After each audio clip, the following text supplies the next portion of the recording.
Ici la radio, l'émission qui s'appelle Haut-Parleur. Il faut m'expliquer le concept peut-être. On pense à un homme qui parle debout. Quelqu'un qui se lève pour énoncer sa parole. Les haut-parleurs. Ah, ça peut faire penser à mon téléphone aussi. Sur quel thème c'est? Ça fait penser à la démocratie, en gros. L'émission qui s'appelle Haut-Parleur. Lundi 14h-15h à la cafette. C'est bien.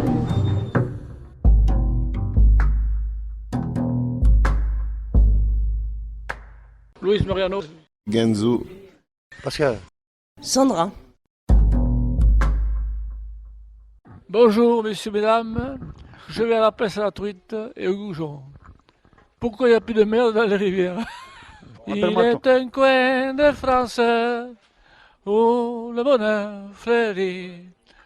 Où l'on connaît d'avance les joies du paradis. Allez, ton chiquiton, allez, ton là, il est, olé. Un jour, je me suis noyé. Et je suis remonté à la surface, quoi. C'est bizarre, mais c'est comme ça. Monsieur Macron est toujours en place, ça va, comment allez-vous, chef? Je ne prendrai pas votre place, je n'aime pas faire de la politique. Genzo. Avec un coup de dé, je change le monde. Comment tu t'appelles? Luis Mariano. C'est une histoire, Louis, c'est une histoire que vous pouvez comprendre ou ne pas comprendre. D'accord. Moi, j'ai pas suivi l'actualité. J'ai suivi qu'on allait tomber le masque bientôt. Pascal. C'est pour vous dire, comme je suis riche, j'ai vendu ma maison 85 millions. 85 millions de francs, j'ai vendu ma maison. Il y a 10 ans. Il y a 10 ans. En Franche-Comté, Bourgogne-Franche-Comté. Ouais, avec 1000 mètres de terrain. 1000 mètres carrés de terrain. 4 chambres. Salle à manger, salle de bain. Salon, cuisine d'été, garage. Un garage pour 2 voitures. Une cuisine d'été. Une cave. Une cave avec le bon bain. Combien de temps tu as vécu là-dedans? De l'âge de 7 ans jusqu'en 2001. De 7 ans jusqu'en 2001. Les arbres, un jardin, le vrai jardin avec des patates, des poireaux, des carottes, des radis, des salades, des concombres et tout ça. Je faisais tout dans mon jardin. La rentrée de la cafette, c'est la queue déjà. Il y a une dizaine de personnes qui font la queue et puis après tout le monde s'éparpille, on consomme et puis après on rentre au pavillon. Voilà. Personnellement, cette fois-ci, je suis tombé au Paja et normalement c'est pour les 16-25 ans et là j'ai 33 ans et je suis bien encadré. C'est moins l'usine. On est 4 patients pour une dizaine d'encadrants, donc c'est du cocooning quoi. C'est quoi le Paja? Le Paja, c'est pavillon adulte, pavillon pour jeunes adultes. J'avais jamais été hospitalisé là-bas. La prise en charge est différente, oui. Disons que c'est plus agréable d'être traité comme une entité que d'être traité à l'usine marchand, quoi. Voilà. Alors, moi, on m'appelait Biquette à Vesoul. À Vesoul, on m'appelait Biquette parce que je courais vite. Je courais le 100 mètres en 6. En seconde 6, le 100 mètres. Tu avais quel âge? J'avais 18 ans. À bientôt, hein. Monsieur, à bientôt. Ça veut dire que tu as fait des compétitions à l'époque? Non, j'ai fait des compétitions de vélo. Du vélo et de la course à pied. Mais tu courais vite. Je courais vite, ouais. Tu marches un peu, tu cours? Moi, je marche, je cours pas, mais je marche. D'accord. Je marche. Pas trop de problèmes respiratoires alors. Si, j'ai des problèmes. J'ai une tumeur maligne au poumon. Ah ouais. Et t'as pas essayé d'arrêter de fumer? Ah non, ça, Ça c'est pas possible? c'est pas possible. Ah ouais. Quand on fume une cigarette, ça nous déstresse, c'est parce qu'on est en manque à la base que un manque de nicotine, que ça nous soulage de fumer de la nicotine. C'est pas la cigarette, ça ne stresse pas. Au contraire, la plupart des gens qui arrêtent de fumer, en général, ils sont plus relax au bout de 2 mois que s'ils fumaient. Parce qu'il n'y a pas le stress d'avoir le stock de cigarettes nécessaire pour passer le dimanche, pour si on est en rade, où aller en acheter, il faut se déplacer, etc. Donc c'est compliqué. Mais maintenant, avec les vaporettes, ça marche bien. Ouais. Là, je suis en train d'essayer de réduire. Ouais. Ça fait 2 jours que j'ai pas de tabac. Ok. Alors, des fois, on me dépanne une ou 2 clopes par jour. Mais après, le reste du temps, je suis à la vape et au Nicopatch. D'accord.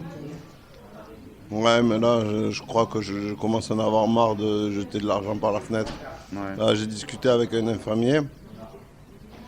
Lui, ça faisait 24 ans qu'il fumait, 2 paquets par jour. Ça fait 340 000 cigarettes en 24 ans. Et ça fait pratiquement ça fait 170 000 euros de dépensés dans la clope. 2 paquets par jour pendant 24 ans. Ici la radio. L'émission qui s'appelle Haut-Parleur. Lundi 14h-15h à la cafette. C'est bien. Et alors, depuis qu'il y a eu les faits divers, là, des patients qui se sont échappés de marchands, il y a quelque chose qui a changé ici ou pas? À part les contrôles à l'entrée, non. Les contrôles, il y a un peu plus de contrôles à l'entrée. Il y a deux mecs de la sécurité qui gèrent les entrées et les sorties. Mais pour les voitures, je sais pas. Bon, Parce que moi, à l'époque où je faisais une perme sauvage à pied, je pouvais sortir. Là, maintenant, ils peuvent me contrôler. Donc, avant, ils restaient dans la sécurité incendie, dans le bâtiment, de la sécurité. Maintenant, il y a des contrôleurs aux barrières. Donc, ça veut dire que c'est pas possible de sortir en perme sauvage. Mais avant, moi, je prenais ma première perme sauvage, j'avais mes clés de voiture, j'allais récupérer ma voiture. Et après, à partir du moment où j'avais la voiture, je la garais à l'intérieur. Et je sortais, je rentrais comme je voulais parce que j'avais pas de contrôle aux barrières. Donc c'est quand même mieux du coup qu'il y ait des contrôles à l'entrée? C'est quand même mieux qu'il y ait des contrôles à l'entrée, oui. Ah, ok. Pour éviter les permes sauvages. Ok. Donc il y en avait sûrement plus qu'on ne pensait, des permes sauvages. Alors. Ah oui, ça c'est sûr. Ouais. C'est sûr. Donc c'est quand même mieux malgré le fait que bon, c'est humain de vouloir sortir, quoi.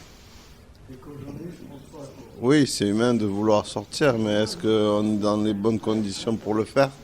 Ça reste à voir. Parce que moi, quand je prenais mes permes sauvages avec la voiture, j'étais sous médicaments. Est-ce que conduire, c'est vraiment... est-ce que je suis apte à conduire avec les traitements qu'ils me donnent? Surtout que j'allais chez moi pour fumer du shit et sniffer du poppers. Par contre, tu te sens pas en danger ici? En danger? Aux autres patients? Non, à la cafette, je me sens pas en danger par rapport aux autres patients. Le plus dur, c'est l'isolement. C'est peut-être là où on est le plus en sécurité, mais c'est là où on est le plus enfermé, quoi. Moi, je le vis mal à chaque fois, l'isolement. Là, j'ai vécu 3 jours. Puis après, j'ai eu le JLD, le juge de liberté. Et mon avocat a dit qu'il y avait une défaillance dans la procédure d'hospitalisation. Ils m'ont levé l'isolement. D'accord. C'est comme ça que je suis sorti d'isolement.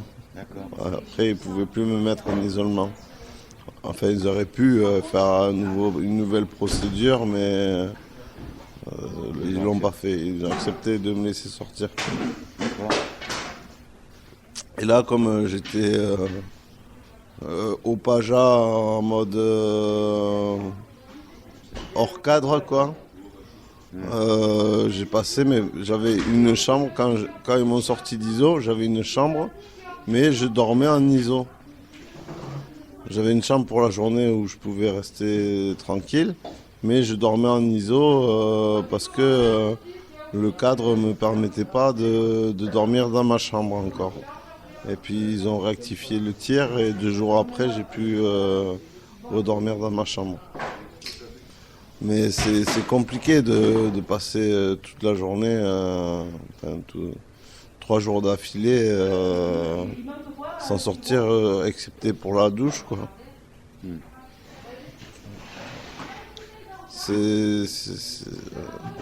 Limite, on a envie que les infirmiers restent avec nous, qu'ils discutent, Est-ce qu'on est apte à le faire? Est-ce que le système ne se débarrasse pas trop vite des encombrements? Parce que moi, tout ce que je souhaitais, c'était communiquer. Mais dès qu'on m'apportait le petit déjeuner, on me disait 2 phrases, et puis après, on me laissait avec mon petit déjeuner. Et je me retrouvais seul face à moi-même, quoi. Alors, est-ce que c'est ça la procédure de l'isolement, de se retrouver seul face à soi-même et de réfléchir, ou est-ce que c'est de tempérer une crise le temps qu'elle se calme avec des médicaments, etc. Mais je pense que ça manque un peu d'humanité, l'isolement.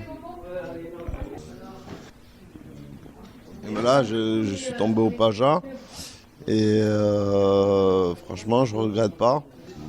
Parce que n'empêche qu'en isolement, il y a une sonnette d'alarme pour appeler les infirmiers. Et aussitôt que j'appuyais, 30 secondes après, il y avait quelqu'un qui venait pour me voir. Alors que vous faites ça à Cervantes ou dans les autres pavillons, on peut toujours courir, hein, parce qu'ils sont tous occupés à faire des transmissions, des papiers, des administratifs, les médicaments. La plupart du temps, dans les pavillons normaux, les infirmiers sont calfeutrés dans leurs locaux. Et les malades sont livrés à eux-mêmes dans les couloirs et dans leurs chambres et dans les fumoirs. Voilà. Est-ce que vous saviez que la cafétéria est désormais ouverte le samedi et le dimanche jusqu'à 18h? C'est une bonne info à savoir. Alors ils ferment leurs portes à 16h moins le quart pour le goûter, pour que les gens rentrent dans leur pavillon, et rouvrent à 16h15 jusqu'à 18h tout le week-end. Ça, c'est nouveau. Ça, c'est nouveau, oui. Bon, ben, merci.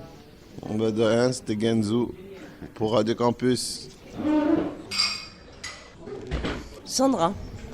Donc, souvenir, aujourd'hui, vous nous parlez de quel souvenir? Quand je travaillais à la fac, j'avais un appartement au Grand Rond. J'allais chez Marité le soir et j'achetais toujours des fleurs. J'achetais une rose tout le week-end. J'achetais une rose de chocolat. C'est quoi chez Marité? Chez Marité, c'est un salon de thé. Voilà. Il y a du chocolat, il y a du thé, il y a du café, il y a des gâteaux. Et vous aimiez bien ce quartier du Grand Rond? Oh, c'est chouette le centre-ville, hein, c'est chouette. Puis après, il y a Esquirol. Derrière, il y a un petit salon de thé aussi, où ils font du thé vert à la menthe et du café avec de l'eau de fleurs d'oranger dedans. Et puis, ils font des pâtisseries orientales. Hein. Voilà. Il y a de belles balades à faire là dans ce C'est joli, ouais. Derrière, il y a la Garonne, là, où il y a plein de péniches. C'est bien. Oui. C'est joli le coin. À côté de la caserne des pompiers. Derrière, ouais. Ouais. Derrière, hein. Au Pont des Demoiselles, c'est pas mal. C'est joli le coin. Moi j'habitais à Tournefeuille, derrière là, au passage de la pizzeria, il y a une pizzeria, il y a un coiffeur, il y a un petit passage tout petit pour les voitures. Hein. Et là, il y a un bon coin de pêche derrière, hein. Puis il y a plusieurs lacs. Il y a le lac des pêcheurs, le lac des pigeonniers, il y a plusieurs lacs. C'est joli le coin, c'est magnifique le coin. Puis il y a un tilleul, il y a des murs, il y a un mûrier qui donne pas mal. Et puis il y a des murs aussi, puis il y a des coins de pêche, il y a une cascade aussi qui est pas mal, c'est joli le coin. Vous êtes sensible à la nature. Ben, je suis né à la campagne, je suis né à Najac. Mais alors ici, Ben, ici, je vais dans le parc, je vois les oiseaux. Il y a un tilleul pour soigner les plantes. Voilà, c'est tout. Ultimement, là, j'ai fini. Ici la radio. L'émission qui s'appelle Haut-Parleur. Lundi 14h-15h à la cafette. À la cafette. Centre hospitalier Gérard Marchand. C'est bien.